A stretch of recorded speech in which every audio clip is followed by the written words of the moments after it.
السلام عليكم ورحمة الله وبركاته.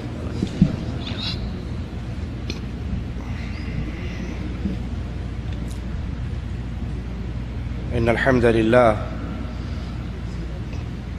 نحمده ونصلي على رسوله الكريم. أعوذ بالله من الشيطان الرجيم. بسم الله الرحمن الرحيم. قل هو الله أحد الله الصمد لم يلد ولم يولد ولم يكن له كفوا أحد.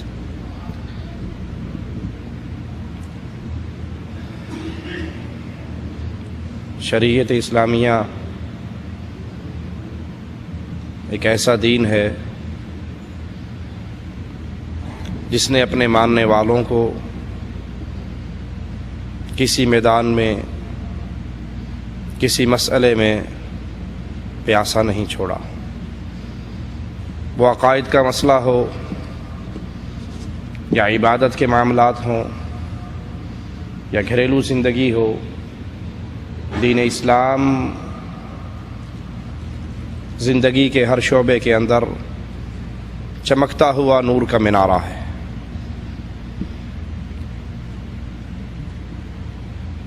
انسان کے گھر میں ہوتی ہے، اس ولادت کے مسئلے پر شریعت ہمیں ابتدا سے لے کر تمام احکامات مسائل بیان کرتی ہے. اللہ سے دعا ہے اللہ ہمیں شریعت اسلامیہ کے ہر مسئلے پر عمل کی توفیق عطا فرمائے. جب بچہ پیدا ہو تو شریعت یہ تعلیم دیتی ہے کہ اس کی خوشخبری دی جائے. یہ اللہ کی نعمت ہے، اللہ کی نعمت ہے. اللہ کی اس نعمت پر خوش ہونا چاہیے. جب یہ نعمت اللہ کی ہے تو یہ مانگنی بھی اللہ سے ہی چاہیے، اس کا سوال بھی اللہ سے ہی کرنا چاہیے.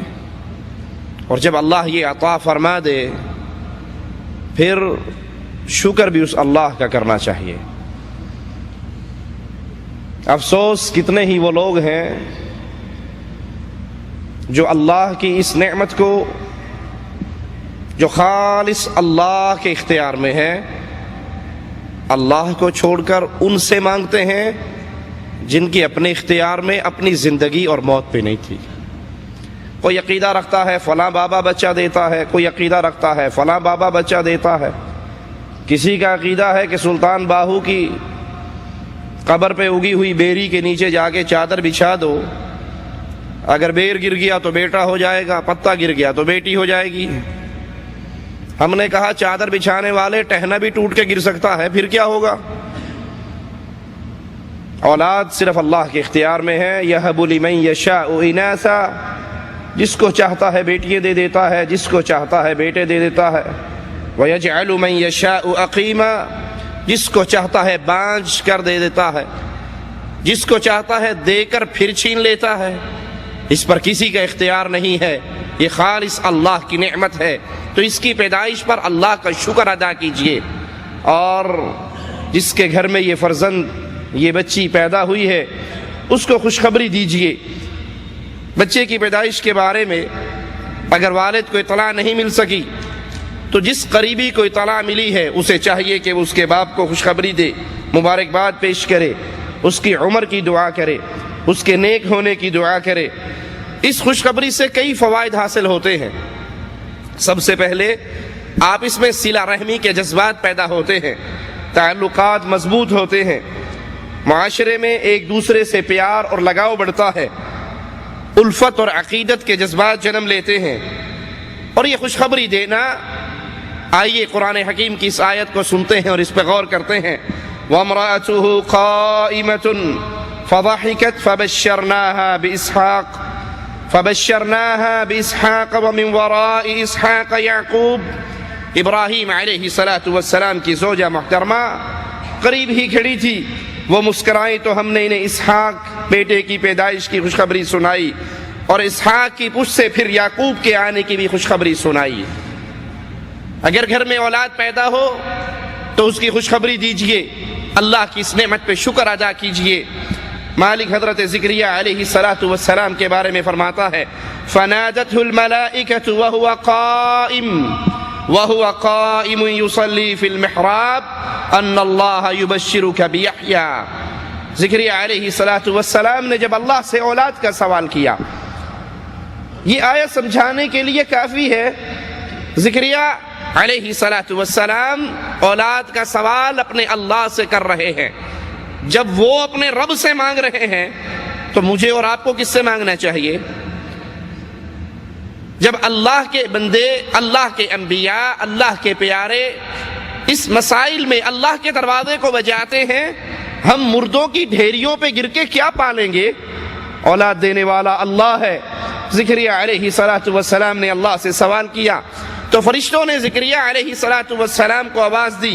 وہ اپنی عبادت گاہ میں نماز پڑھ رہے تھے کہ اللہ نے آپ کی طرف یحییٰ نامی لڑکے کی خوشخبری کا پیغام بھیجا ہے۔ امام ابن قیم رحمہ اللہ فرماتے ہیں جب رسول اللہ صلی اللہ علیہ وسلم کی ولادت ہوئی تو ابو لہب کی لونڈی ثوبیہ وہ دوڑتی ہوئی آتی ہے اور ابو لہب کو خوشخبری دیتی ہے کہ تیرے بھائی عبداللہ کے گھر بیٹا پیدا ہوا ہے۔ ابو لہب بھتیجے کے پیدا ہونے پر، محمد بن عبداللہ کے پیدا ہونے پر اتنا خوش ہوتا ہے کہ خوشخبری لانے والی لونڈی ثوبیہ کو آزاد کر دیتا ہے۔ کئی یار لوگوں نے اسی مسئلے کو پکڑا ہوا ہے کہ جی آپ میلاد شریف نہیں مناتے، آپ سے تو اچھا ابو جہل تھا، ابو لہب تھا کہ اس نے میلاد شریف مناتے ہوئے اپنی لونڈی کو آزاد کر دیا، اس نے خوشی میں اپنی ثوبیہ کو آزاد کیا اور یہ دلیل ہے میلاد منانے کی۔ ہم کہتے ہیں ابو لہب کی دلیل تمہیں مبارک ہو، ابو بکر کی دلیل ہے تو ہمیں بھی دے دو۔ ہم مذہب ابو لہب پر نہیں ہیں، ہم مذہب محمد الرسول اللہ صلی اللہ علیہ وسلم۔ کفار مکہ کو میلاد مصطفیٰ سے مسئلہ نہیں تھا، ان کو مسئلہ وہاں شروع ہوا جہاں مصطفیٰ علیہ السلام نے قولوا لا الہ الا اللہ کا آوازہ لگایا۔ تو اگر کسی کو اطلاع ہو کسی کے گھر بچہ پیدا ہونے کی، وہ اس کو خوشخبری سنائے۔ امام ابن قیم رحمہ اللہ فرماتے ہیں کہ حسن بصری رحمہ اللہ کے پاس ایک شخص بیٹھا ہوا تھا جس کے گھر ولادت ہوئی تھی، اس کو علم نہیں تھا۔ دوسرا جس کو پتا تھا وہ اس کے پاس آیا اور کہنے لگا ایک شہ سوار تجھے مبارک ہو۔ تو حسن بصری نے کہا تجھے کیا خبر کہ وہ بڑے ہو کر شہ سوار کی طرح فائدہ مند ہوگا یا گدھے کی طرح ہوگا؟ تو نے جو یہ کہا ہے کہ تجھے ایک شہ سوار مبارک ہو، یہ اس بات کی خبر کیسے ہوئی کہ وہ بڑے ہو کر گھوڑے کی طرح مفید ثابت ہوگا یا گدھے کی طرح ثابت ہوگا؟ وہ کہنے لگا جی پھر آپ ہی مجھے تعلیم دیجئے کہ میں کیا کہا کروں۔ تو حسن بصری فرمانے لگے یوں کہو کہ اللہ نے تجھے ایک تحفے سے نوازا ہے، وہ اسے بابرکت بنائے، اس کی عمر دراز کرے، اسے تیرے ساتھ بہترین سلوک کرنے کی توفیق دے، اور تجھ پہ لازم ہے کہ اس ہستی کا شکر ادا کر جس ہستی نے تجھے اولاد سے نوازا ہے۔ خوشخبری لڑکا پیدا ہو تب بھی دینی چاہیے، لڑکی پیدا ہو تب بھی دینی چاہیے۔ خوشخبری کے اندر یہ نہیں کہ لڑکا پیدا ہوا تو ماشاءاللہ بڑی دھوم دھام سے دعوتیں ہوئی، بڑی دیگیں پکی، اور لڑکی پیدا ہوئی تو پڑوسیوں کو بھی خبر نہیں ہوتی، منہ نیچے کر لیتے ہیں، دند وٹ جاندے نے۔ وہ پوچھے جناب آپ کے گھر میں کچھ ہونا تھا، ہمیں پتا تھا کہ کچھ ہونے والا ہے، آپ نے کوئی خبر نہیں دی؟ کہا ہو کڑی ہوئی سی، کڑی ہوئی سی، پولا جا منہ کر کے نا سر تھلے کر کڑی ہوئی، لڑکی ہوئی تھی، اس کا کیا، لڑکی جو ہوئی ہوئی لڑکی۔ لڑکا ہو تو بہت خوشی ہے، لڑکا ہو تو بڑی دعوتیں ہیں، لڑکا ہو تو بڑے مہمان نوازیے ہیں، اور لڑکی ہو تو قریبیوں کو بھی خبر نہیں دیتے، اور اس پہ دل نفرتوں سے، مایوسیوں سے بھر جاتا ہے۔ تجھے کیا پتا قیامت کے دن نامہ اعمال میں لڑکے کی وجہ سے تجھے فائدہ ہونے والا ہے یا لڑکی کی وجہ سے فائدہ ہونے والا ہے؟ حسن سلوک میں لڑکا تجھ سے بہتر رہے گا یا لڑکی بہتر رہے گی؟ اس لڑکے کی پرورش سے اللہ تجھے زیادہ اجر عطا فرمائے گا یا لڑکی کی تربیت کی وجہ سے تو زیادہ اجر و ثواب پانے والا ہے؟ تو بیٹا ملے یا بیٹی، دونوں نعمتیں ہیں اپنے اللہ کی، دونوں پہ خوشخبری دیجئے۔ ولادت کے بعد کان کے اندر اذان دینی چاہیے، ترمذی اور ابو داؤد میں ہے ابو رافع رضی اللہ عنہ فرماتے ہیں رأیت رسول اللہ صلی اللہ علیہ وسلم اذن فی اذن الحسن ابن علی، میں نے رسول اللہ صلی اللہ علیہ وسلم کو دیکھا کہ اللہ کے نبی صلی اللہ علیہ وسلم نے حسن بن علی کے کان میں اذان دی، حین ولدته فاطمہ بالصلاۃ، اذان نماز والی اذان دی جب فاطمہ رضی اللہ تعالی عنہا نے ان کو جنم دیا۔ امام ترمذی رحمہ اللہ اس روایت کو بیان کرنے کے بعد لکھتے ہیں والعمل علی، کہ سلف میں سے اس روایت پر عمل رہا ہے، سلف صالحین اس پر عمل کرتے رہے ہیں۔ ولادت کے تھوڑی دیر کے بعد بچے کو گھوٹی دینی چاہیے۔ یہ گھوٹی دینا کیا ہے؟ اس کا مطلب ہے کسی چیز کو، میٹھی چیز کو چبا کر اپنے دانتوں سے اس کو لے کر اس کے تالو سے لگا دی جائے تاکہ بچہ اپنی زبان سے اس کو چاٹتا رہے، اور اس میں سنت طریقہ کھجور سے گھوٹی دینا ہے۔ حکمت اور فائدے کیا ہیں کہ جب بچے کے تالو سے کھجور لگی ہوئی ہوگی، میٹھی چیز لگی ہوئی ہوگی، وہ بار بار اپنی زبان ہلائے گا، اسے چاٹے گا تو اس کے عضلات مضبوط ہوں گے، ماں کا دودھ چوسنے میں اس کے لیے آسانی ہوگی۔ شریعت اسلامیہ کے کوئی حکم، شریعت اسلامیہ کا کوئی مسئلہ حکمتوں سے خالی نہیں ہے۔ یہ الگ بات ہے انسان کی ذہنی صلاحیت اس حکمت کی تلاش میں وہاں تک پہنچ سکے یا نہ پہنچ سکے۔ گھوٹی کون دے؟ افضل یہی ہے کہ نیک شخص، پرہیزگار، نمازی، متقی، اس سے بچے کو گھوٹی دلوائی جائے۔ فائدہ کیا ہوگا؟ نیک بندہ جب اس کو گھوٹی دے گا تو اس کے لیے دعا بھی کرے گا، اور نیک بندے کی دعا قبول کر کے اللہ اس کو بھی نیک بنا دے گا۔ صحیح بخاری میں ہے، سیدنا ابو موسیٰ رضی اللہ عنہ فرماتے ہیں ولد لي غلام فأتيت به النبي صلى الله عليه وسلم فسماه إبراهيم فحنكه بتمرة ودعا له بالبركة ودفعه إلي۔ اللہ نے مجھے ایک بیٹا دیا، میں اس کو لے کر نبی کریم صلی اللہ علیہ وسلم کے پاس آیا، آپ نے اس کا نام ابراہیم رکھا اور اپنے دست مبارک سے اسے گھوٹی دی، یعنی کھجور کو آپ نے اپنے منہ مبارک میں چبا کر پھر وہ اس کے تالو سے لگا دی اور اس کے لیے برکت کی دعا کی، اور میرا بیٹا مجھے واپس لوٹا دیا۔ تو نیک آدمی سے یہ عمل کروانے کا فائدہ کیا ہے؟ اس نیک آدمی کی دعائیں آپ کو ملیں گی۔ صحیح بخاری میں ہے، سیدنا ابو طلحہ رضی اللہ عنہ کا بیٹا، چھوٹا بیٹا بیمار تھا، وہ کسی کام سے گئے ہوئے واپس جب گھر آئے، اپنی بیگم سے پوچھتے ہیں میرا بیٹا کس حال میں ہے؟ بیٹا فوت ہو چکا ہے، اور وہ کہتی پہلے سے بہت زیادہ پرسکون ہے، آپ بیٹھیے میں آپ کے سامنے کھانا رکھتی ہوں۔ ان کے لیے کھانے کا انتظام کیا، انہوں نے کھانا کھایا، کھانا کھانے کے بعد حق زوجیت ادا کیا، میاں بیوی نے ہم بستری کی۔ جب یہاں سے فارغ ہو گئے پھر ان کی بیوی کہنے لگی یہ اللہ کی دی ہوئی امانت تھی، اللہ نے واپس لے لی ہے، اٹھیے اپنے بیٹے کو دفن کر دیجئے۔ کو ساڑھے ورگے دی بڈھی ہوندی، گیٹ میں داخل ہوتے ہی پکڑ لیتی، تجھے باہر کے کام نہیں ختم ہوتے، بچہ بیمار پڑا ہے، کسی کے بچے کو زکام ہو جائے، کھانسی ہو جائے اور آدمی کسی کام سے باہر چلا جائے تو بیویاں پورا گھر آسمان پہ اٹھا لیتی ہیں، آپ کو باہر کے کام پڑے رہتے ہیں، بچوں کا نہیں پتا، فلانے کا نہیں پتا۔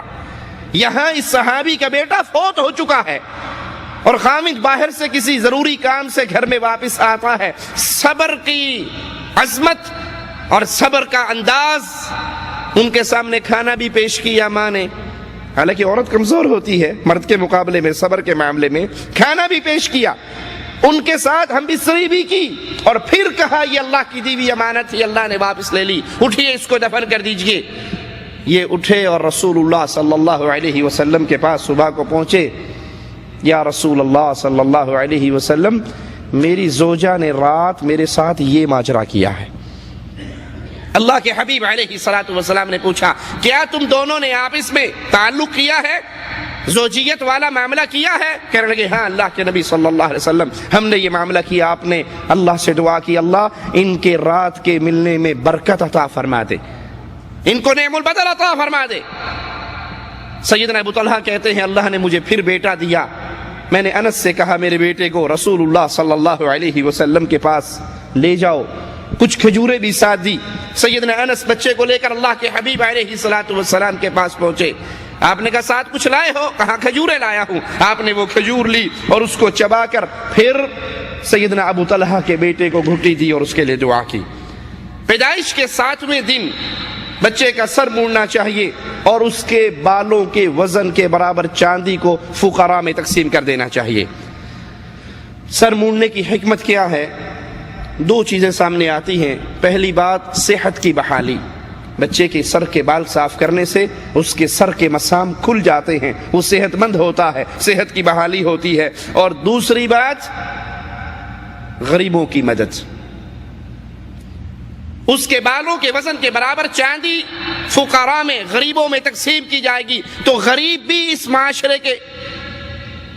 معاشرے کے حصہ ہیں اور آپ کی خوشی کے اندر وہ بھی شریک ہو جائیں گے۔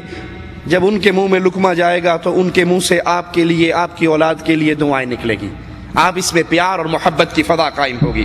ترمذی میں ہے، سیدنا علی فرماتے ہیں کہ رسول اللہ صلی اللہ علیہ وسلم نے سیدنا حسن کی طرف سے ایک بکری کا عقیقہ کیا اور فرمایا اے فاطمہ رضی اللہ تعالی عنہا، اس کا سر مونڈ دو، اس کے بالوں کے ہم وزن چاندی فقیروں میں تقسیم کر دو، صدقہ کر دو۔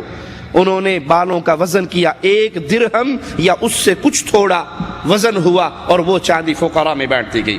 دوسری روایت میں ہے، سیدنا علی فرماتے ہیں کہ رسول اللہ صلی اللہ علیہ وسلم نے میرے دونوں بیٹے حسن اور حسین کی پیدائش کے 7ویں دن ان کے سر مونڈنے کا حکم دیا، ان کے سر مونڈ دیے گئے، پھر آپ نے ان کے بالوں کے وزن کے برابر چاندی فقراء کے اندر بانٹ دی اور تقسیم کر دی۔ بال کاٹتے ہوئے ایک عمل سے رسول اللہ صلی اللہ علیہ وسلم نے منع فرمایا، واللہ المستعان، جو آج وہ بیماری عام ہو چکی مسلمان معاشرے کے اندر، وہ بیماری عام ہو گئی جس بیماری سے اللہ کے نبی علیہ الصلوۃ والسلام نے منع فرمایا، اور وہ کیا ہے؟ صحیح بخاری میں ابن عمر رضی اللہ عنہما سے روایت ہے، فرماتے ہیں ان رسول اللہ صلی اللہ علیہ وسلم نہا عن القزع، اللہ کے نبی نے قزع سے منع کیا، اور یہ کیا ہے؟ سر کے کچھ حصے کے بال مونڈ دینا، کچھ کے چھوڑ دینا، اس سے اللہ کے حبیب علیہ الصلوۃ والسلام نے منع کیا اور یہ عمل حرام ہے۔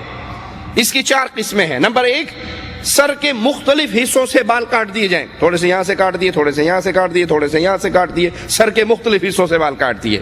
نمبر 2، درمیان میں سے سر مونڈ دیا اور باہر سے جھالر رہنے دی۔ کچھ لوگوں کو آپ نے دیکھا ہوگا جن کے سائیڈ کے سارے بال، اندر سے بال صاف کیے ہوئے ہیں، یہ حرام ہے، اللہ کے نبی علیہ السلام نے۔ 3، اطراف سے بال مونڈ دینا اور درمیان میں چھوڑ دینا، ہمارے ہاں کیا کہتے ہیں جس کو؟ کٹورا کٹنگ۔ کئی بچوں کو میں نے دیکھا، کہا جی یہ بال ان کا کیا سر بنایا ہوا؟ جی مولوی صاحب آپ دیہاتی لوگ ہیں، مولوی ہیں، آپ کو کیا پتا زمانہ کہاں ترقی کرتے کرتے پہنچ گیا، یہ کٹورا کٹنگ ہے۔ وہ سر کے اوپر بال ہیں، درمیان میں سائیڈوں سے اس طرح سے صاف کر دیا۔ جو فلم دیکھی، جو ڈرامہ دیکھا، کفار کا جو پروگرام دیکھا، کافروں کی کام کرنے والے کفار کو دیکھا اور انہی کے پیچھے دوڑ پڑے۔ انا للہ و انا الیہ راجعون۔ لوگوں ایک بات کہوں گا، ذرا اپنے دل میں جگہ دینا، کفار کی یہ فلمیں دیکھنے کے گناہ اپنی جگہ پر جتنے بھی ہیں، ایک بہت بڑا نقصان ہمارا امت اسلامیہ کا کیا ہوا؟ ڈش انٹینے کے ذریعے، فلموں کے ذریعے ایک بہت بڑا نقصان، شاید اکثریت کو اس کی خبر نہ ہو۔ وہ نقصان یہ ہے کہ مسلمان کے دل میں کافر کے خلاف جو نفرت تھی وہ ختم ہو گئی۔ آپ نے دیکھا نہیں ہے مسلمان بچوں کو، وہ نماز پڑھنے آئیں گے، انہوں نے کھیل کے کپڑے پہنے ہوئے ہوں گے اور پیچھے کفار کھلاڑیوں کا نام لکھا ہوا ہوگا، رونالڈو، فلاں، ٹنڈولکر۔ اب وہ کافر ہے، وہ دین دشمن ہے، شریعت اس سے محبت کی اجازت نہیں دے رہی، لیکن اس ڈش انٹینے کی وجہ سے، اس لعنت کی وجہ سے، ان فلموں کی وجہ سے، ان کھیلوں کی وجہ سے سب سے بڑا نقصان کیا ہوا کہ کسی کا کوئی جملہ پسند آیا، اسی کو اپنا ہیرو بنا لیا، اور یہ تمیز ختم ہوگی کہ یہ کافر ہے یا مسلمان۔ جس سے نفرت کرنے کی شریعت نے تعلیم دی تھی، آج اس کی تصویریں میرے گھر میں سجی ہوئی ہیں، اس کی تصویریں میری گاڑی میں سجی ہوئی ہیں، اس کی آوازیں میری گاڑی میں چلتے ہیں۔ اور وہ نفرت والا معاملہ ختم ہو کر وہاں پیار اور محبت اور قائد اور ہیرو بنا لیا گیا ہے. جی یہ فلاں فلم کے اندر فلاں ہیرو کی بالوں کی کٹنگ کا سٹائل یہ تھا. جس دن سے دیکھا ہے مجھے تو بہت اچھا لگا, اس دن سے میں نے اپنے بچوں کا بھی یہی بنانا شروع کر دیا. چوتھی قسم کہ آگے سے بال مونڈ کر پچھلے حصے کے بال چھوڑ دینا, یہ حرام ہے. آگے سے بال مونڈنا, آپ نے دیکھا ہوگا جو کٹنگ کی جو دکانیں ہوتی ہیں, حلاق کی دکانیں, وہاں ایک پوسٹر لگا ہوا ہوتا ہے. اگر کسی کو دیسی بندے کو اس طرح کا بننا ہو تو اس کو کٹنگ کا نام یاد نہ ہو تو انگل رکھ چھڑ دے, ایدے وردہ سر کر دے میرا. اس کو نام نہیں یاد کہ یہ کون سی کٹنگ ہے, یا معاشرے میں اس کٹنگ کا کیا. آج بھی ٹرینڈ ہے چنگی لگن رہی ہے, ایدے نال دی بنا دے. لا حول ولا قوت الا باللہ. اکثر دیکھا ہے آگے سے بال چھوڑے ہیں اور پیچھے سے اس نے پونیے کی ہوئی ہیں, پیچھے سے بڑے ہیں, یا پیچھے سے بالکل مشین کے ساتھ صاف کروا لیتے ہیں اور آگے اتنا بڑا چھجا ہے. یہ کفار کی تہذیب ہے, محمد رسول اللہ صلی اللہ علیہ وسلم کی تہذیب نہیں, آپ کی شریعت نہیں, آپ کی تعلیمات نہیں. اس میں ایک بیماری اور بھی چلتی ہے. یہ تو تھے نا فلمی دنیا سے محبت کرنے والے لوگوں کا حال, جو درباری دنیا سے محبت کرتے ہیں ان کا بھی ایک حال ہوتا ہے. وہ منت مانتے ہیں, بابا جی پیر شاہ جمال ککڑ گھینتے پتر ڈیر رتا لال, بیٹا مل گیا. اب وہ منت پوری کرنے کے لیے آتے ہیں, بابا کی قبر پہ بچے کی ٹنڈ کرواتے ہیں اور ایک لٹ چھوڑ دیتے ہیں. یہ لٹ والی سرکار دیکھی یا نہیں دیکھی؟ پورے سر کی ٹنڈ ہوئی ہوئی. ہم نے تو پنجاب میں اپنی آنکھوں سے بہت لوگوں کو دیکھا, اور ان کی ایک چٹیا چھوٹی ہوئی ہے. کہا جی بابا جی کے نام کی ہے, یہ فلاں پیر صاحب کے نام کی ہے. یہ اس بابے کی قبر پہ منت مانی تھی, بیٹا نہیں ہوتا تھا, اب اس نے دیا ہے. اب یہ مستقل اس بابے کے نام کے بال چھوڑے جا رہے ہیں. علامہ ابن قیم رحمہ اللہ فرماتے ہیں کہ اس عمل سے روکنا شریعت اسلامیہ کے عدل و انصاف پر مبنی ہونے کا ثبوت ہے. شریعت انسان کو اپنے ساتھ بھی انصاف کرنے کا حکم دیتی ہے. سر کے کچھ حصے کو مونڈ دینا اور کچھ حصے پر بال چھوڑ دینا, یہ سر کے ساتھ ظلم اور زیادتی ہے کہ کچھ حصہ ننگا رہے گا, کچھ حصے پر بال رہیں گے. جیسا کہ رسول اللہ صلی اللہ علیہ وسلم نے اس بات سے منع فرمایا کہ جب تم دھوپ میں بیٹھو تو آدھا جسم آپ کا دھوپ میں رہے اور آدھا جسم آپ کا چھاؤں میں رہے. اس سے اللہ کے رسول نے صلی اللہ علیہ وسلم منع فرمایا. کیوں؟ جسم کے ساتھ ظلم ہے, آدھا چھاؤں میں ہے, آدھا دھوپ میں ہے. اسی طرح اللہ کے حبیب علیہ الصلوۃ والسلام نے ایک جوتی میں چلنے سے منع فرمایا. دوسرے پاؤں کے ساتھ زیادتی ہے, یا تو دونوں پاؤں میں جوتیاں پہنو یا دونوں جوتیوں کو اتار دو. ایک جوتی پہن کر چلنے سے منع فرمایا. آدھے دھوپ اور آدھے چھاؤں میں لیٹنے سے منع فرمایا. اسی طرح آدھے سر کے بالوں کو مونڈنے اور آدھے بالوں کو چھوڑنے سے اللہ کے حبیب علیہ الصلوۃ والسلام نے منع فرمایا. اور پھر سر کے کچھ حصے پہ بالوں کا ہونا, کچھ پہ نہ ہونا, یہ بدصورتی کی علامت ہے, یہ خوبصورتی کی علامت نہیں. آپ اس کو کٹورا کٹنگ کہیں, آپ اس کو فوجی کٹنگ کہیں, آپ اس کو جو مرضی نام دے لیں, حقیقت میں یہ بدصورتی ہے کہ سر کے اوپر کچھ حصے پر بال ہے اور سارے سر کے مونڈ کے ایک لٹ آپ نے پیر صاحب کے نام کی چھوڑی ہوئی ہے. اسی طرح جب بچہ پیدا ہو تو 7ویں دن شریعت اسلامیہ اس کے عقیقے کی تعلیم دیتی ہے. شرعی اصطلاح میں نومولود کی جانب سے اس کی پیدائش کے 7ویں دن بکرا یا بکری, مینڈھا یا مینڈھی, اس کو ذبح کیا جانا یہ عقیقہ کہلاتا ہے. صحیح بخاری میں ہے, رسول اللہ صلی اللہ علیہ وسلم نے فرمایا لڑکے کے لیے عقیقہ ہے, اس کی جانب سے تم خون بہاؤ, اس سے آلائش یعنی سر کے بالوں کو دور کر دو. رسول اللہ صلی اللہ علیہ وسلم نے فرمایا ہر بچہ اپنا عقیقہ ہونے تک گروی ہے, اس کی جانب سے 7ویں دن جانور ذبح کیا جائے, اس دن اس کا نام رکھا جائے اور اس کے سر کو منڈوا دیا جائے. مسند احمد میں, ترمذی میں کہ رسول اللہ صلی اللہ علیہ وسلم نے فرمایا لڑکے کی جانب سے 2 بکریاں, عقیقے کے لیے جو جانور ہیں وہ بکریاں, بکرا اور بکری, مینڈھا, دمبا, اس کا مؤنث بھی اور مذکر بھی دونوں, یہ بچے کی طرف سے عقیقے کے طور پہ ذبح کیا جائے. لڑکے کی طرف سے 2 اور لڑکی کی طرف سے 1. ابو داؤد میں ہے کہ اللہ کے نبی صلی اللہ علیہ وسلم نے حسن اور حسین رضی اللہ عنہما کا عقیقہ 7ویں دن کیا. اسی دن ان کا نام رکھا اور حکم دیا کہ ان کے سر کے بالوں کو مونڈ دیا جائے.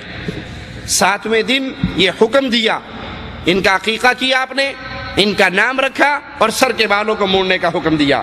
بچوں کا عقیقہ کرنا سنت ہے. جو لوگ عقیقہ نہ کر کے اس کی رقم صدقہ و خیرات کرنا چاہتے ہیں، اس کو ترجیح دیتے ہیں، وہ سنت رسول اللہ صلی اللہ علیہ وسلم کی مخالفت کرتے ہیں۔ کچھ لوگ ہیں ہمارے ہاں، وہ کہتے ہیں جی یہ عقیقہ کرنے سے بہتر ہے، گوشت تو ہر بندہ دال روٹی بھی کھا لیتا ہے، لیکن اس کا پیسہ کسی غریب کو دے دو، اس سے زیادہ فائدے ہیں۔ کچھ لوگ ہمارے ہاں پرویزی فرقے کے جو حدیث کا انکار کرتے ہیں، وہ خاص طور پہ قربانی کی بڑی مخالفت کرتے ہیں۔ پوری قوم قرضوں میں ڈوبی ہوئی ہے، اتنا خون بہایا جائے گا، اتنے جانور ذبح ہوں گے، اس سے بہتر ہے کہ یہ سارا پیسہ قرضے میں ادا ہو جائے، غریبوں میں ادا ہو جائے۔ تو یہ سنت رسول صلی اللہ علیہ وسلم کی مخالفت ہے۔ اس طرح کرنے سے عقیقہ ادا نہیں ہوتا، نہ قربانی اس طرح ادا ہوتی ہے۔ قربانی کا پیسہ دینا تو بہت دور کی بات ہے کہ اس سے قربانی ادا ہو جائے یا عقیقہ ادا ہو جائے۔ ایک صحابی نے عید کی نماز سے پہلے قربانی کر لی تھی، اور اللہ کے نبی صلی اللہ علیہ وسلم نے جب اس کے گھر سے نکلتا ہوا خون دیکھا، پوچھا یہ کیا ہے؟ تو کہنے لگے اللہ کے حبیب علیہ الصلوۃ والسلام، میری نیت یہ تھی کہ میں عید سے پہلے قربانی کر کے گوشت تیار کر لوں تاکہ سب سے پہلے غریبوں کے گھر میں میری قربانی کا گوشت پہنچے اور فقراء میرے دیے ہوئے اللہ نام کے اس جانور کا گوشت کھائیں۔ آپ نے فرمایا تو نے گوشت ہی کھایا ہے، تیری قربانی اللہ نے قبول نہیں کی۔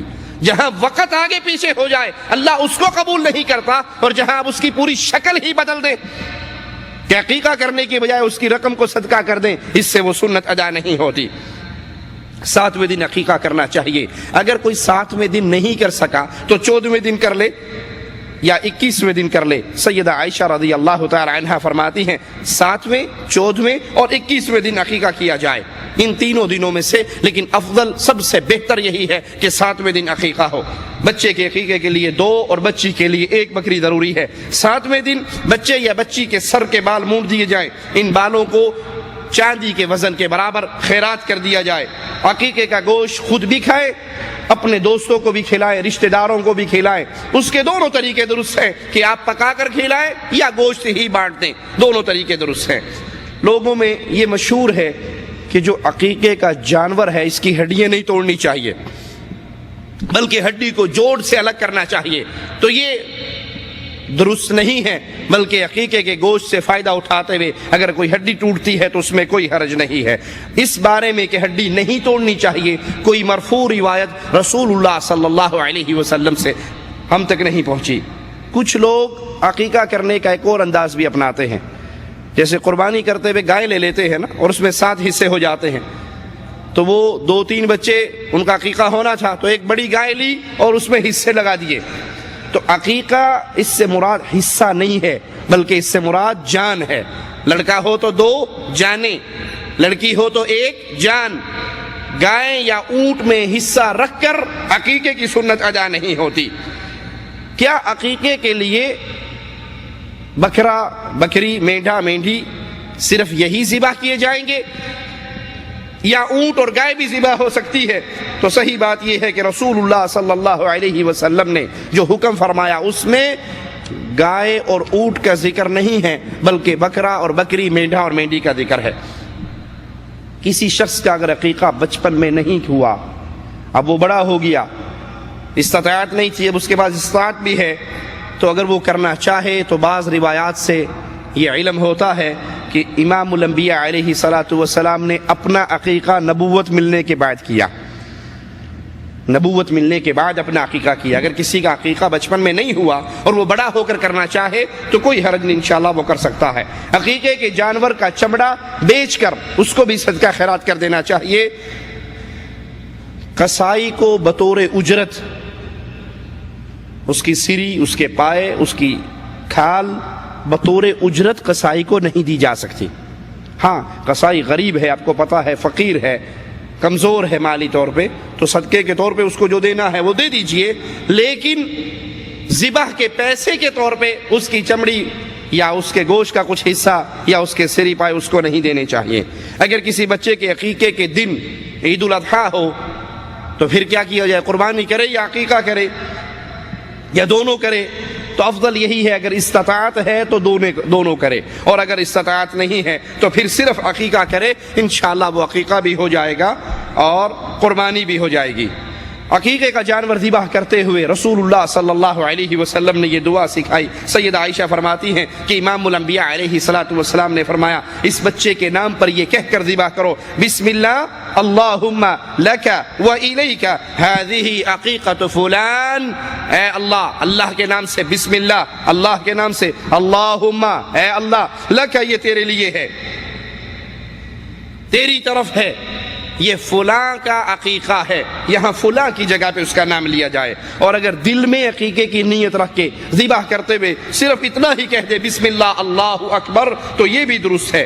7ویں دن، بچے کی پیدائش کے 7ویں دن کے جو احکامات ہیں اس میں عقیقہ کرنا، بال اتارنا، نام رکھنا، لڑکے کی ختنہ کروانا، یہ 4 کام شریعت نے ہمیں اس کی تعلیم دی ہے۔ ختنہ لغت میں اس زائد چمڑی کو کہتے ہیں جو مرد کے عضو تناسل کے اوپر ہوتی ہے۔ اس زائد چمڑی کو کاٹ دینے سے نظافت، پاکیزگی کا اہتمام ہوتا ہے، کیونکہ اس کے اندر پیشاب یا منی کے کچھ قطرے رہتے ہیں جس سے گندگی اور بدبو پیدا ہوتی ہے، اور سائنس کے طور پر، میڈیکل طور پر اس وجہ سے عضو تناسل کے کینسر کا بھی خطرہ ہوتا ہے۔ جن کی ختنہ ہوئی ہوئی اور جن کی نہیں ہوئی ہوئی، اگر عضو تناسل کے کینسر کے آپ کیسز کو دیکھو گے تو زیادہ کیس ان میں ملیں گے جن میں ختنہ نہیں ہوئی ہوئی۔ پھر اپنی بات دہراؤں گا، شریعت اسلامیہ کے ہر مسئلے میں حکمت کے سمندر پنہا ہیں۔ میری اور آپ کی عقل وہاں تک پہنچے تو پہنچے، نہ پہنچے تو نہ پہنچے، لیکن شریعت کا ہر عمل، شریعت کا ہر حکم حکمت کے پیغام لے کر آیا۔ لیکن یہاں پر ایک بات یاد رکھیے، کچھ لوگ ختنہ کو مسلمانی سمجھتے ہیں کہ ختنہ ہو گئی تو مسلمان، ختنہ نہیں ہوئی تو مسلمان نہیں ہے۔ ایسا ماجرا نہیں ہے۔ یہ اسلام اور کفر کے درمیان دیوار نہیں ہے، یہ اسلام اور کفر کے درمیان پہچان نہیں۔ ہاں، یہ ان مسلمان اور کافروں کے درمیان پہچان ضرور ہے جو مسلمان ہونے کے بعد بھی ویسے ہی رہتے ہیں۔ یہ کلمہ پڑھ کے بے نماز ہے اور وہ تو ویسے ہی کافر ہے، نہ یہ رمضان کے روزے رکھتا ہے، نہ یہ نماز پڑھتا ہے، نہ یہ قرآن پڑھتا ہے، نہ یہ ذکر کرتا ہے، نہ اللہ کو یاد کرتا ہے، نہ حج کرتا ہے۔ بالکل اس کی زندگی ویسی ہے جیسے کفار کی زندگی ہے۔ واقعی ان دونوں میں پہچان اسی طریقے سے ہو سکتی ہے کہ اے مسلمان ہے کیوں انہیں ختنہ کروائی، اے کافر ہے کیوں انہیں ختنہ نہیں کروائی، وگرنہ یہ مسلمان کی پہچان ایسی نہیں ہے کہ اس سے پہچانا جائے۔ مسلمان تو اپنے عقیدوں سے، مسلمان تو اپنے اعمال سے پہچانا جاتا ہے۔ اچھا، ایک ماجرا اور یاد رکھیے، ہمارے ہاں اکثر لوگ الحمدللہ اسلام میں داخل ہوتے ہیں، آج بھی ایک بھائی اسلام میں داخل ہوئے، اللہ ان کو استقامت عطا فرمائے۔ تو کچھ لوگوں کے ذہن میں یہ ہوتا ہے کلمہ پڑھتے ہی سب سے پہلا کام یہی ہونا چاہیے۔ وہ ادھر اس نے کلمہ پڑھا، ادھر گاڑی میں ڈالا اور سیدھا ہسپتال۔ ابھی اس بیچارے کے دل میں اسلام کو اترنے دیجئے، دل میں ایمان کو پختہ ہونے دیجئے۔ یہ کوئی اتنا بڑا مسئلہ نہیں ہے کہ یہ کفر اور اسلام ہے، سنت ہے۔ شیخ دکتور محمد العریفی حفظہ اللہ اپنی تقریر میں بیان کرتے ہیں ریاض کا واقعہ۔ کچھ فلپینی مسلمان ہو گئے، فلپینی مسلمان ہوئے، انہوں نے فوراً ان کو کلمہ پڑھاتے ہی گاڑی میں ڈالا اور لے کے بھاگ لیے گاڑی ہسپتال کی طرف۔ ہسپتال پہنچے تو وہاں ایک فلپینی اسی ہاسپٹل میں، جو ابھی تک مسلمان نہیں ہوا تھا، کافر تھا، وہاں پر وہ کام کر رہا۔ تو اس نے اپنی زبان میں ان سے پوچھا تم کہاں آئے ہو؟ کہا پتہ نہیں، ہم مسلمان ہوئے ہیں، یہ مولوی ہمیں گاڑی میں ڈال کے بھاگ لیے۔ کہا تمہیں پتہ ہی تمہارے ساتھ کیا ہونے والا ہے؟ کہا یہ وہ کاٹنے والے ہیں۔ انہوں نے کہا استغفر اللہ، ہمیں اسلام کی بھی ضرورت نہیں، ہم ایسے اسلام کو قبول نہیں کرتے۔ وہ جب آفس میں کلام ہوا تو جو متوا اس کو لے کر گیا تھا، اس نے کہا کس بات پہ جھگڑا ہو رہا ہے؟ اس نے کہا یہ اسلام نہیں لینا چاہ رہے۔ کہا یہ تو کلمہ پڑھ چکے ہیں، اگر اب یہ اسلام سے نکلیں گے تو منڈی کاٹ دیں گے، مرتد ہو جائیں گے نا۔ کلمہ پڑھ کے جو اسلام سے نکلے تو مرتد ہو گئے، مرتد کی سزا قتل ہے۔ کہا عجیب دین ہے تمہارا، اگر دین سے نکلتے ہیں تو منڈی کاٹتے ہو، دین میں آتے ہیں تو وہاں سے کاٹ دیتے ہو، یہ کیا دین ہے؟ تو یہ ایسا بنیادی مسئلہ نہیں ہے کہ کلمہ پڑھتے سب سے پہلا کام یہی ہونا چاہیے۔ نہیں پیارے بھائی، اس کو اسلام کی دعوت دیجئے، اسلام میں اس کو داخل ہونے دیجئے، اس کو نمازیں پڑھنے دیجئے، اس کے دل میں ایمان کی حلاوت اترنے دیجئے۔ یہ ختنہ سنت ہے، اس کو کفر اور اسلام نہ بنائیے۔ کہ کلمہ پڑھتے سب سے پہلے اس غریب کے ساتھ یہی کام ہونا چاہیے. پہلے اس کو اسلام سمجھنے دیجئے, قرآن پڑھنے دیجئے, قرآن پہ عمل کرنے دیجئے, اس کے دل کے اندر ایمان کی حلاوت کو اترنے دیجئے. ختنہ کرنا ابراہیم علیہ الصلوۃ والسلام ہے, بخاری و مسلم میں ہے. سیدنا ابو ہریرہ رضی اللہ عنہ فرماتے ہیں کہ رسول اللہ صلی اللہ علیہ وسلم نے فرمایا ابراہیم علیہ الصلوۃ والسلام نے 80 سال کی عمر میں اللہ کے حکم سے اپنا ختنہ کیا. کتنی عمر میں؟ 80 سال کی عمر میں ابراہیم علیہ الصلوۃ والسلام نے اللہ کے حکم سے ختنہ کیا. اللہ تعالیٰ نے محمد کریم صلی اللہ علیہ وسلم کو بھی سنت ابراہیم, ملت ابراہیم پر چلنے کا حکم دیا ہے. ثم اوحینا الیک ان اتبع ملت ابراہیم حنیفا, پھر ہم نے وحی نازل کی کہ آپ ملت ابراہیم کی پیروی کیجئے جو سب سے کٹ کر اللہ کے لیے ہوگے. اسی لیے اللہ کے رسول نے اپنی امت کو اس عمل کا حکم عطا فرمایا. بخاری و مسلم میں ہے رسول اللہ صلی اللہ علیہ وسلم نے فرمایا 5 باتیں انسانی فطرت میں ہیں. یہ انسان کی فطرت ہے. کیا؟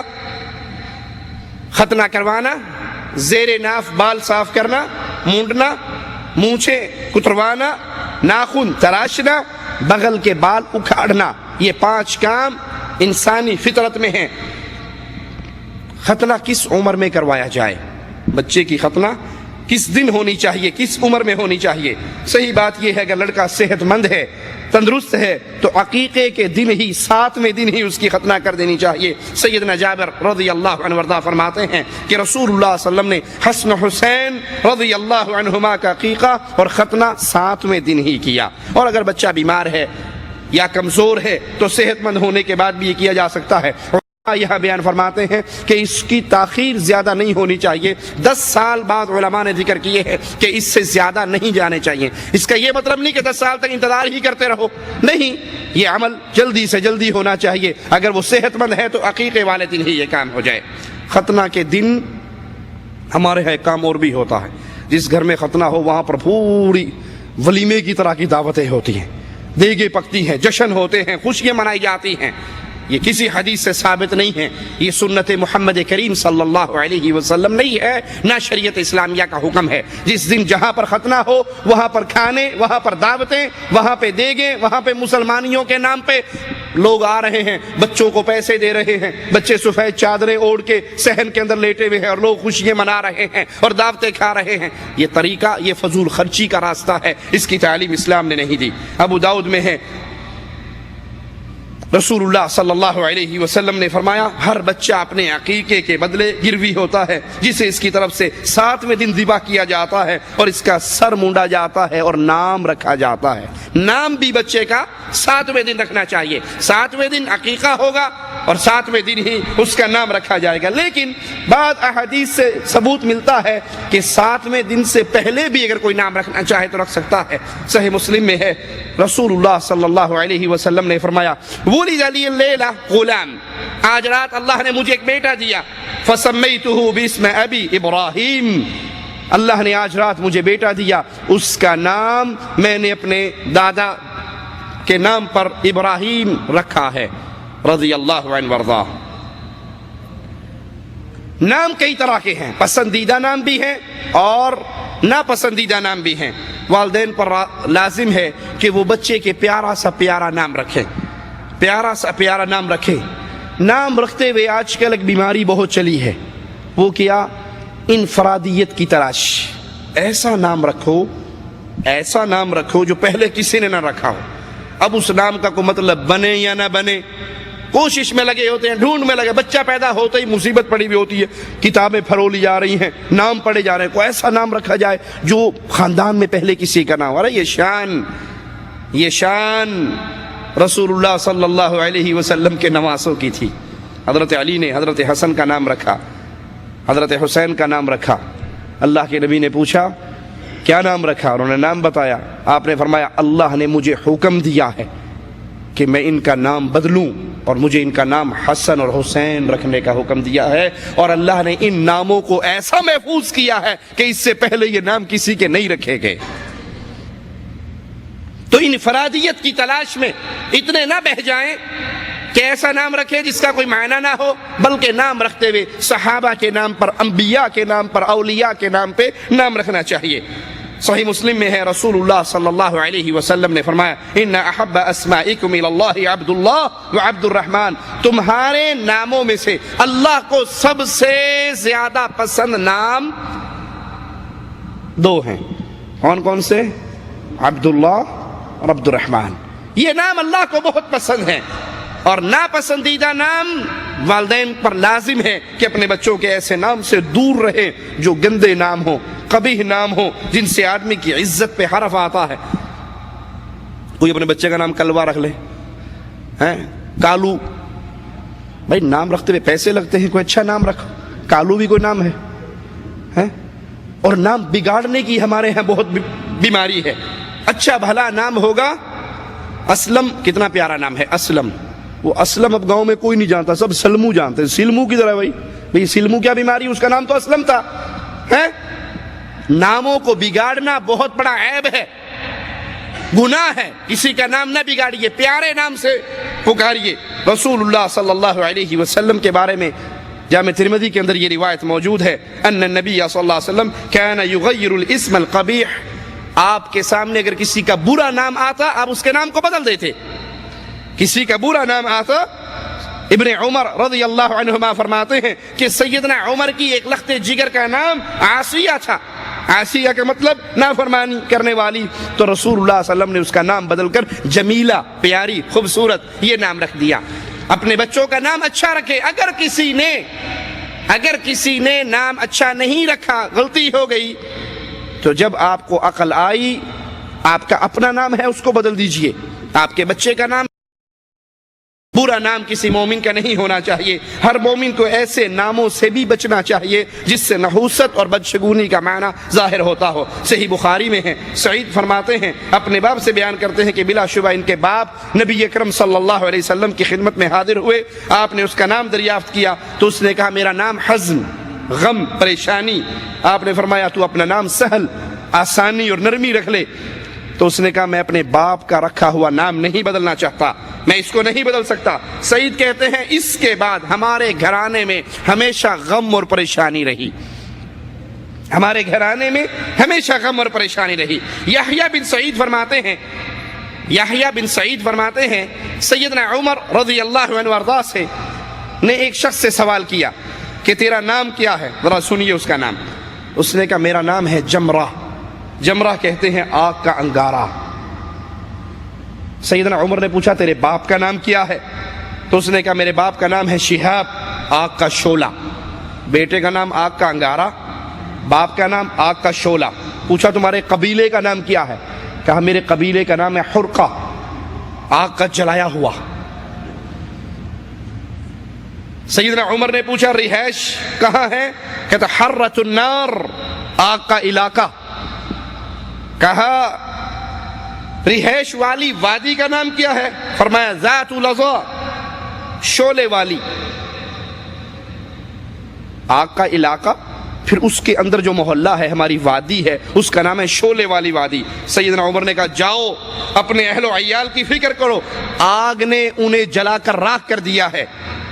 راوی کہتے ہیں واقعی اس کا گھر بار، اہل و عیال جس طرح سیدنا عمر نے بیان فرمایا تھا اسی طرح تباہ و برباد ہو گئے۔ بھئی نام رکھتے ہوئے کوئی اچھے نام نہیں ملتے۔ آپ کا نام شعلہ، باپ کا نام اپنا نام انگارہ، باپ کا نام شعلہ، رہتے ہو آگ کی وادی میں، شعلے والے محلے میں، تو کیا پھر آگ ہی لگے گی اور کیا ہوگا؟ سیدنا عمر نے کہا جاؤ اپنے گھر والوں کا خیال کرو، آگ نے ان کو جلا کر راکھ کر دیا۔ راوی کہتا ایسے ہی ہوا جیسے سیدنا عمر نے بیان کیا تھا، ان کا گھرانہ، اہل و عیال تباہی اور بربادی کا شکار ہو گیا۔ مومن کو ان ناموں سے بھی گریز کرنا چاہیے جو اللہ تعالیٰ کی ذات کے ساتھ خاص ہیں، مثلا الاحد، الصمد، الخالق، الرزاق۔ یہ نام رکھنا مسلمان کو جائز نہیں ہے، لائق نہیں ہے۔ ہم نے اکثر دیکھا ہے کسی بھائی کا نام عبد الرزاق ہو تو اس کو عبد الرزاق کوئی نہیں کہتا، الرزاق ہی کہیں گے۔ یہ خاص اللہ کا نام ہے۔ اگر کسی کا نام عبداللہ ہے تو اسے اللہ کہو گے، جب نہیں کہو گے تو پھر الرزاق، الخالق، الصمد، الاحد یہ اللہ کے خاص نام ہیں۔ ہاں اس کے شروع میں عبد لگا لیا جائے، ان ناموں کے شروع میں عبد الخالق، عبد الصمد، عبد الاحد، عبد الرزاق، تو پھر کوئی حرج نہیں ہے۔ ابو داؤد میں ہے، جب ہانی اپنی قوم کے ساتھ رسول اللہ صلی اللہ علیہ وسلم کی خدمت میں حاضر ہوئے تو آپ علیہ الصلوۃ والسلام نے سنا قوم ہانی کو ابو الحکم کے نام سے پکارتی ہے۔ آپ نے انہیں بلا کر پوچھا تم نے اپنی یہ کنیت کیوں رکھی؟ الحکم انصاف کے ساتھ صحیح فیصلہ کرنے والا، سب کا حاکم، یہ تو اللہ ہے، تو نے اپنی یہ کنیت کیوں رکھی؟ تو وہ کہنے لگے اللہ کے رسول صلی اللہ علیہ وسلم میری قوم آپس میں اگر کسی کا اختلاف ہو جاتا ہے تو میرے پاس آتی ہے، اور میرے پاس آنے پر میں ان کے درمیان فیصلہ کر دیتا ہوں، دونوں فریق میرا فیصلہ سن کے آپس میں راضی ہو جاتے ہیں، اس لیے میری کنیت ابو الحکم مشہور ہوگی۔ آپ نے کہا فیصلہ کرنے والا معاملہ تو اچھا ہے، بہت اچھی بات ہے، بہترین کام ہے، لیکن تمہاری یہ کنیت مناسب نہیں۔ پھر آپ نے پوچھا تمہاری کتنی اولاد ہے؟ انہوں نے کہا میرے 3 بیٹے ہیں، شریح، مسلم اور عبداللہ۔ آپ نے کہا بڑے بیٹے کا نام کیا ہے؟ اس نے کہا میرے بڑے بیٹے کا نام شریح ہے، تو آپ نے اس کی نسبت سے ابو شریح ان کی کنیت رکھ دی۔ صحیح مسلم میں ہے رسول اللہ صلی اللہ علیہ وسلم نے فرمایا قیامت کے دن اللہ کے نزدیک سب سے زیادہ ناپسندیدہ، بدترین اور خبیث وہ شخص ہوگا جو خود کو ملک الاملاک، شہنشاہ کہلواتا تھا، جو دنیا میں اپنے آپ کو شہنشاہ اعظم، صدر، بادشاہ اپنے ساتھ پرانے دوروں میں لقب لگایا کرتے تھے، شہنشاہ، مغل شہنشاہ، شہنشاہ اعظم۔ اللہ کے نبی نے فرمایا قیامت کے دن سب سے زیادہ خبیث، بدترین، اللہ کے نزدیک ناپسندیدہ ترین شخص وہ ہوگا جس نے اپنا نام بادشاہوں کا بادشاہ یا شہنشاہ رکھا۔ ہمارے اکثر گفتگو کے اندر یہ جملہ بول رہے ہیں، اگر کوئی بندہ کسی کی پرواہ نہیں کرتا کہتے آپ تو شہنشاہ بندے ہو، آپ کا کیا کہنا، آپ تو شہنشاہ بندے ہو، یہ جملہ حرام ہے۔ شہنشاہ، شاہوں کا شاہ، بادشاہوں کا بادشاہ وہ صرف ایک اللہ ہے، باقی سب اس کے در کے بنگتے سوالی اور فقیر ہیں۔ ہر انسان کے لیے ضروری ہے کہ وہ ایسے ناموں سے بھی پرہیز کرے جن میں خوشحالی اور برکت کا مفہوم ہو۔ ایسے ناموں کو رکھنے میں قباحت کیا ہے کہ جب ایسے نام والے کے بارے میں کوئی سوال کرے، پوچھے کیا تمہارے گھر میں وہ شخص ہے، اور اتفاقاً وہ شخص موجود نہ ہو تو جواب دیا جائے گا کہ نہیں۔ جیسے کہ پوچھا جائے یسار کسی کا نام ہو، یسار کا مطلب کیا ہے؟ آسانی۔ کوئی پوچھے کہ یسار گھر پہ ہے، یعنی آسانی گھر پہ ہے، تو آگے سے وہ گھر والے جواب دیں کہ آسانی نہیں ہے، جس کا کیا مطلب نکلا کہ گھر والے سارے مصیبت میں پھنسے ہوئے ہیں۔ تو ایسا نام جس سے برکت اور آسانی کا مفہوم، خوشحالی کا نکلتا ہو، وہ نام نہیں رکھنے چاہیے۔ مثلا کون سے نام؟ افلح، کامیاب، نافع، نفع والا، رباح، فائدے والا، نجیح، کامیابی والا، ایسے نام انسان کو نہیں رکھنے چاہیے۔ صحیح مسلم میں ہے رسول اللہ صلی اللہ علیہ وسلم نے فرمایا احب الکلام الی اللہ اربع، اللہ کو 4 جملے بہت پسند ہیں، 4 کلمات بہت پسند ہیں۔ وہ کون سے؟ سبحان اللہ والحمد للہ ولا الہ الا اللہ واللہ اکبر، یہ 4 جملے اللہ کو بہت زیادہ پسند ہیں۔ ان جملوں کے ساتھ کسی کام کی ابتدا کرو گے تو کبھی تم نقصان میں نہیں رہو گے۔ جب بھی کسی کام اچھی بات سنیں، اس جملوں کو عادت بنائیں۔ اچھی بات سنیں کہ سبحان اللہ، الحمدللہ، اللہ اکبر، لا الہ الا اللہ، یہ جملے اتنے پیارے ہیں، اور نبی علیہ الصلوۃ والسلام گارنٹی دے رہے تم ان جملوں میں سے کسی جملے کے ساتھ آغاز جب کرو گے تو کبھی تم نقصان میں نہیں رہو گے۔ اور آپ کا حکم ہے لا تسمین غلامک یسارا ولا رباحا ولا نجیحا ولا افلح، تم اپنے بیٹے کا نام یسار، رباح، نجیح اور افلح نہ رکھو۔ کیونکہ اگر تمہیں کسی وقت ایسے نام کے بارے میں کرنا پڑے کہ فلاں شخص مثلا افلح، کامیاب، یہاں موجود ہے اور وہ وہاں موجود نہ ہو، تو جواب ملے گا کہ یہاں موجود نہیں ہے، افلاح گھر میں موجود نہیں ہے، یعنی گھر میں کامیاب شخص موجود نہیں ہے، تو اس کا الٹ معنی کیا نکلا کہ گھر میں جتنے لوگ موجود ہیں وہ سارے ناکام ہیں۔ ایک شخص آ کر پوچھتا ہے کہ کامیاب گھر پہ ہے، تو جی کامیاب تو گھر پہ نہیں ہے، اس کا کیا مطلب؟ گھر میں جتنے بیٹھے ہیں سب ناکام ہیں۔ تو ایسا نام رکھنے سے بھی شریعت اسلامیہ منع کرتی ہے۔ اللہ اور اس کے رسول پر ایمان لانے والوں پر لازم ہے کہ وہ ایسے نام سے پرہیز کریں جس میں عبداللہ، اللہ کا بندہ، لیکن اگر یہی عبد اللہ سے ہٹا کر غیر کے ساتھ لگا دیا جائے یہی لفظ عبد اللہ سے ہٹا کر غیر کے ساتھ لگا دیا جائے تو شریعت اسلامیہ میں ایسا نام رکھنا بھی حرام ہے۔ اس کی مثال عبد العزا، عزا کا بندہ، کفار مکہ یہ نام رکھتے تھے نا، عبد العزا، عبد الکعبہ، عزا کا بندہ، کعبہ کا بندہ۔ یا آج کلمہ پڑھنے والے بھی رکھتے ہیں عبد النبی، عبد الرسول، عبد المصطفیٰ، عبد العلی، عبد الامام، عبد الزہرا، زہرا کا بندہ، امام کا بندہ، نبی کا بندہ، علی کا بندہ، رسول کا بندہ، مصطفیٰ کا بندہ۔ یہ بندگی میں ہم خاص ایک اللہ کے بندے ہیں اور کسی اور کے بندے نہیں ہیں۔ اس کو اپنی زبان میں ترجمہ کر لیجئے، عبد الزہرا کو، عبد الامام کو، عبد النبی کو، عبد العلی کو۔ آپ نے اکثر نام سنا ہوگا انڈیا پاکستان میں، امام بخش، نبی بخش، علی بخش، ولی بخش، علی نے بخشا، نبی نے بخشا، ولی نے بخشا، امام نے بخشا، پیر بخش، پیر نے بخشا۔ حالانکہ بخشنے والا کون ہے؟ اللہ۔ اور سادہ زبان پہ آ جائیے، خاص طور پہ پنجاب والوں کے لیے، پیر دتا، بچوں کا نام پیر دتا۔ کیا مطلب؟ کہ ہمارے اولاد نہیں ہوتی تھی، بابا جی کے دربار پہ گئے، منت مان کے آئے تو پھر ہمارے گھر میں اولاد ہوئی، تو جو ہی اولاد ہوئی نام رکھ دیا پیر دتا، پیراں دتا۔ یہ پیروں کا دیا ہوا ہے، بابا جی کا دیا ہوا ہے۔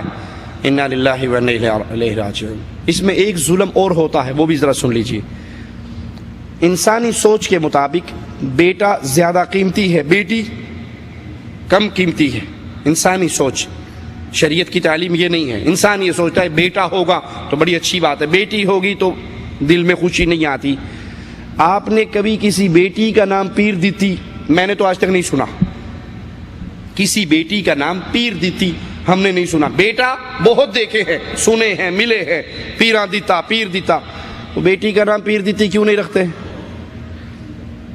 کمزور ذات ہے نا، کم درجے کی ہے۔ بیٹی کا نام کیا رکھتے ہیں؟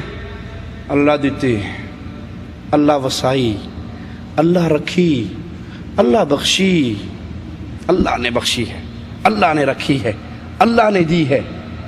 بیٹی ہو تو اس کی نسبت اللہ کی طرف جوڑتے ہیں، بیٹا ہو تو اس کی نسبت پیر اور بابے کی طرف جوڑتے ہیں۔ لا حول ولا قوت الا باللہ۔ حالانکہ بیٹیاں دینے والا بھی اللہ ہے اور بیٹے دینے والا بھی اللہ ہے۔ اعلیٰ چیز کو اپنے معبودوں کی طرف موڑتے ہیں، پیروں، فقیروں، بابوں کی طرف موڑتے ہیں کہ یہ بابا جی کی قبر سے ملا ہے، یہ بابا جی کے دربار سے ملا ہے۔ اور بیٹی ہو جائے تو نعوذ باللہ چونکہ وہ کم ذات کی ہے ہمارے ذہن میں، تو پھر اس کی نسبت اللہ کی طرف جوڑتے ہیں کہ اللہ دی مرضی جی۔ بیٹا ہو جائے تو خوشی کے جملے کیا ہوتے ہیں؟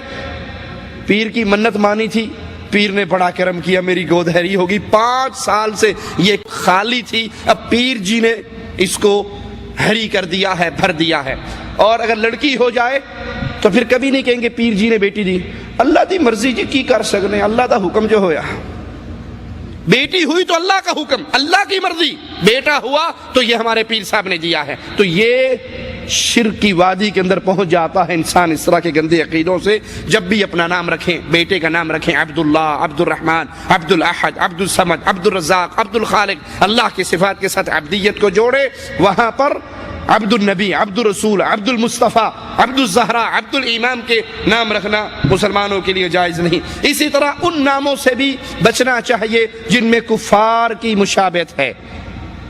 ابھی کافر، فلموں میں کام کرنے والے کفار یا کھیلوں کی دنیا کے کفار، ان کے ناموں پر بچوں کا نام رکھا جاتا ہے۔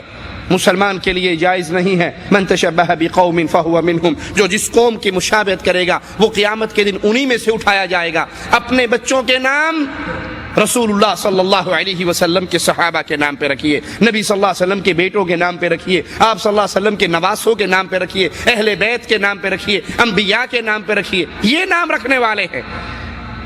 کفار کی مشابہت سے آپ کو کیا ملے گا؟ انہی کے ساتھ شمار ہو جائے تو یہ بہت بڑی ہلاکت ہے اور یہ بہت بڑا خسارہ ہے۔ لیکن اس ٹیلی ویژن نے، اس ڈش انٹینے نے، فلموں کی اس دنیا نے مسلمان کی غیرت اتنی مار دی ہے، اپنے باپ کے دشمن کے نام پہ تو نام نہیں رکھیں گے، لیکن اللہ کے دشمن کے نام پہ نام رکھنے میں انہیں کوئی عار اور کوئی شرم محسوس نہیں ہوگی۔ اسی طرح احادیث سے ثبوت ملتا ہے بچے کی کنیت رکھنا، بچے کی کنیت رکھی جائے۔ ابو عمیر ایک بچے کی کنیت، اللہ کے نبی صلی اللہ علیہ وسلم اس سے پیار اور محبت کیا کرتے تھے۔ اللہ سے دعا ہے اللہ ہماری خطاؤں کو معاف فرمائے، ہمیں زندہ رکھے، ایمان پہ رکھے، موت دے اسلام پہ دے، اس حال میں موت دے، اللہ ہم سے راضی ہو، ہم اپنے اللہ سے راضی ہوں۔ اقول قولی ھذا واستغفر اللہ لی ولکم ولسائر المسلمین فاستغفروہ انہ هو الغفور الرحیم۔ انشاءاللہ سائل کہتا ہے کہ دیوبندی اور بریلوی کے پیچھے نماز جائز ہے، کیا یہ صحیح ہے کہ دیوبندی اور بریلوی کو مشرک کہنا جائز نہیں؟ اب ہمارا سوال یہ ہے، قادیانی اور شیعوں کے پیچھے نماز نہیں ہو سکتی، اور ہماری نظر میں دیوبندی بریلوی قادیانی سے بھی بڑے مجرم ہیں کیونکہ خدا کا دعویٰ کرتے ہیں، وحدت الوجود کا عقیدہ رکھتے ہیں۔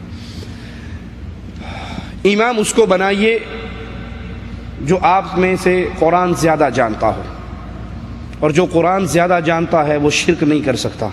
علماء دیوبند، یہاں پہ یاد رکھیے میں لفظ علماء استعمال کر رہا ہوں، عوام الناس نہیں، علماء دیوبند اور علماء بریلی، ان دونوں کے عقیدوں میں جیسے آپ نے بیان کیا وحدت الوجود کا گمراہ عقیدہ ہے، اور وحدت الوجود کے عقیدے کے حامل انسان کے پیچھے نماز نہیں ہو سکتی۔ وحدت الوجود کا مطلب کیا ہے کہ وہ کائنات کی ہر چیز کو نعوذ باللہ اللہ ہی کی مختلف صورتیں یا اللہ کی صفات کا عکس سمجھتے ہیں، یہ کفر۔ لہذا کسی دیوبندی عالم اور بریلوی عالم کے پیچھے نماز نہیں ہو سکتی۔ تفصیل جاننے کے لیے ہماری ایک سی ڈی امام کس کو بنائیں وہ آپ کو یہاں عبداللہ بھائی کے پاس موجود ہے، اور دمام کے اندر بھی جالیات سے مل جائے گی۔ امام کس کو بنائیں آپ اس کو لے کر اس سے تفصیل جان سکتے ہیں۔ اگر کوئی شخص حالت میں اپنی بیوی کو 3 طلاق ایک مجلس میں دے دے تو اس کا کیا حکم ہے؟ کبھی کسی نے محبت کی حالت میں بھی 3 طلاقیں دی ہیں؟ طلاق تو ہوتی غصے کی حالت میں، پھر یہ کیوں پوچھتے ہو کہ غصے کی حالت میں طلاق دی؟ پیار میں تو کوئی طلاق نہیں دیتا۔ ایک مجلس میں دی ہوئی 3 طلاقوں کو رسول اللہ صلی اللہ علیہ وسلم نے ایک ہی قرار دیا، اور اس صحابی کو رجوع کا حکم دیا جو اپنی بیوی کو 3 مرتبہ طلاق دے چکا تھا۔ یہ مسئلہ قرآن اور حدیث کا ہے، جس کو قرآن اور حدیث کا ہر مسئلہ منظور ہو اس کو یہ مسئلہ قرآن و حدیث سے لے لینا چاہیے، اور جو باقی مسائل کے اندر اپنا امام، اپنے پیر، اپنے مولوی اور اپنے حضرت کی دلیل لیتے ہیں، اس مسئلے میں بھی ان کو اپنے مولوی پیر کے پاس جانا چاہیے۔ اور اس مسئلے میں تمام دیوبندی بریلوی علماء کا یہ فتویٰ ہے کہ انہوں حلالہ کروانا پڑے گا، اور حلالہ نہیں ہے، حرامہ ہے، بے غیرتی ہے، کنجر خانہ ہے۔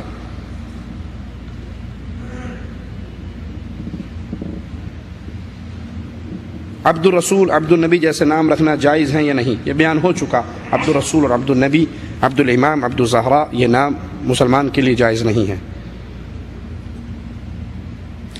کیا بیرا جو سعودیہ میں بکتا ہے اس کا پینا درست ہے؟ نہیں، کچھ لوگوں کا کہنا ہے کہ درست ہے۔ ہاں جی، اس پہ لکھا ہوا ہے نان الکوہل، تو اس میں الکوہل نہیں ہے، تو جس میں الکوہل نہیں اسے پی سکتے ہیں۔ ختنہ کرنے کے وقت کہیں کہیں نماز ادا کرتے ہیں، انا للہ و انا الیہ راجعون، ہمارے علم میں کسی حدیث سے ثابت نہیں ہے۔ بغل کے بال تراشنا جائز ہیں کہ نہیں؟ جیسے زیر ناف بال تراشے جاتے ہیں اسی طرح بغل کے تراشے جاتے ہیں۔ سنت سے جو عمل ثابت ہے وہ بال اکھاڑنے کے ہیں، اور اگر کسی نے نہیں اکھاڑے اور وہ تراشنے پہ چل پڑا تو اب اس کے لیے اکھاڑنا مشکل ہے۔ یہ ابتدا کی تعلیم ہے بچپنے کی، تو وہ تراش سکتا ہے، واللہ عالم۔ تبلیغی جماعت جو اس وقت اپنا کام کر رہی ہے، اس میں 3 دن یا 40 دن اللہ کی راہ میں نکلنے کو کہتے ہیں، کیا یہ طریقہ سنت کے طریقہ ہے؟ اس کام کو لوگ دین کا حصہ مانتے ہیں۔ تبلیغی جماعت کا خروج، نکلنا، آنا جانا، چلت پھرت کسی حدیث سے ثابت نہیں ہے۔ اللہ کے نبی صلی اللہ علیہ وسلم نے کبھی اپنے صحابہ کو، مدینے والوں کو، مکہ والوں کو، طائف والوں کو دائیں بائیں نہیں بھیجا، بلکہ جس کو جہاں بھیجا اس کو مستقل بھیجا۔ لیکن یہ چلت پھرت چھوٹا معاملہ ہے، بڑا معاملہ یہ ہے کہ وہ جس کتاب کو لے کر گھوم رہے ہیں، فضائل اعمال، فضائل صدقات، وہ شرکیات اور بدعات سے بھری ہوئی ہے، اور بھری بھی کیوں نہ ہو کہ تمہید میں، فضائل اعمال کی تمہید ابتدائیے میں مولانا ذکریہ صاحب لکھتے ہیں کہ میں دماغی طور پہ اپسیٹ تھا، مریض تھا، ڈاکٹر حکم دیا، میں نے کہا ویلا تے پھرنڈے ہیں، کوئی کام ہی کر لواں، تو ان فارغ دنوں میں میں نے یہ کتابیں لکھی ہیں۔ اب اپنی عقل سے خود سوچ لو، جو بندہ مینٹل کیس ہو، دماغی طور پہ، خود لکھتے ہیں میں دماغی طور پہ بیمار تھا، ڈاکٹروں نے مجھے آرام کا مشورہ دیا۔ جو بندہ دماغی طور پہ اپسیٹ ہے، جب وہ کتابیں لکھے گا تو کیسی لکھے گا؟ لہذا ان کتابوں میں شرکیات، بدعات، خرافات بھری ہوئی ہیں۔ جو بھائی اس کی تفصیل جاننا چاہے وہ ہماری فضائل اعمال کی حقیقت ایک CD ہے، وہ لے کر سن سکتا ہے۔ کیا بیٹے کی خواہش کے لیے دوسری شادی کی جا سکتی ہے؟ دوسری شادی ویسے بھی کی جا سکتی، بیٹے کی خواہش ہو یا نہ ہو، بیوی کی خواہش ہو تب بھی دوسری شادی ہو سکتی ہے۔ باقی بیٹا اللہ اس میں سے چاہے دے دے۔